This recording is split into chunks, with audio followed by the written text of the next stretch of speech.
ला इटा पनि फुट्यो के भन्ने हो मालिकले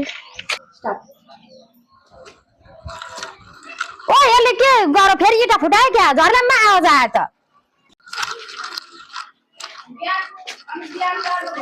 हैन यसले त फेरि बिगार गरेको क्या हो इटा फुटायो कि क्या हो फेरि यसले त इटा फुटाएछ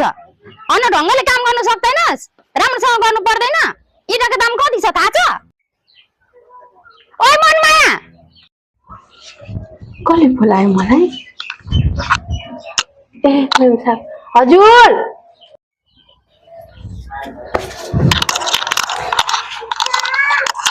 हजुर यहाँ हेर तेरो छोराले मेरो बाबुलाई केही त भएन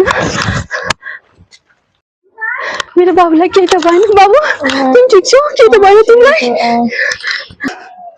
के हुन्छ तेरो छोरालाई यहाँनेर हेर इटा फुटाएर सबै सर्वनाश गरो घाटा भएन मलाई मैडम सानो बच्चा छ गल्ती भएछ यसको कति लाग्छ मेरो जेलाबाट काट्नुस् यहाँनेर तेरो छोराले जहिले जहिले त्यसरी बिगारिरहेको छ कहिले इटा फुटाउने कहिले कप फुटाउने कहिले धारा बिगार्ने म ज्यालाबाट काट्छु बाबु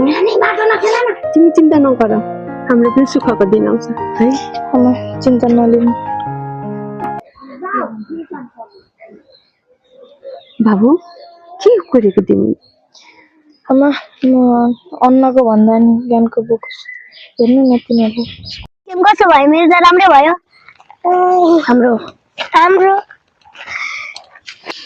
म पनि नरेश स्कुल जान पाएको भए दिन आउँछ आन्टी यो भाइ त नि यहाँ काम गर्ने भाइ हैन त्यो अस्ति इटा फुटाउँदा कस्तो गाली गर्नु भएको थियो नि त्यो आन्टीले हो त नि के गरेको होला नि यत्रो सानो बच्चालाई काममा राखेर यत्रो धनी मनी भनेर जे गर्दा पनि हुन्छ त्यही त हामी पनि यसो भन्दिनु पर्छ मैले त अस्ति पनि भन्देको थियो आन्टीलाई आन्टी तपाईको छोराछोरीहरु यत्रो ठुला ठुला छन् त्यत्रो सानो बाबुलाई इटा बोक्न लगाएर के गर्नु भएको यस्तो भनेको कस्तो नाप्पिनु भएको हो भनेको तिमीले हजुर